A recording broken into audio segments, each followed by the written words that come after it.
ভিতরে একটা জিনিস আসলো,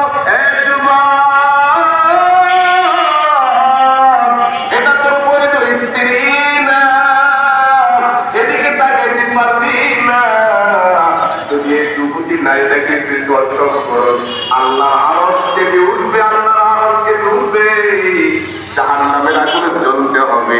বোন, আমি আমার নিজেকে নিজের জাহান্নামের ভয়ে, আল্লাহর ভয়ে তোমার কাছ থেকে নিজেকে বিরত করেছি। এরপরে মন চায়, আমি আমার মনকে প্রশ্ন করছি, আজকে তোর ঘরে একটা অবলা নারী যৌবনের চাহিদা মিটাইতে যাবি, জাহান্নামের আগুন কি সহ্য করতে পারবি? একটু চিন্তা করে দেখ। আমি নিজেকে চিন্তা করলাম জাহান্নামের আগুনটা কেমন হবে, দুনিয়ার আগুন আমি সহ্য করতে পারি কিনা। তোমার থেকে আমার সন্তান জানার জন্য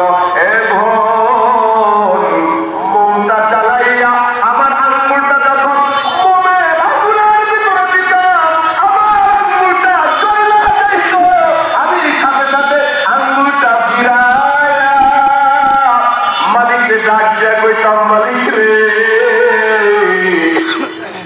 জাহান্নামের আগুন আমি কেমনে সহ্য করব?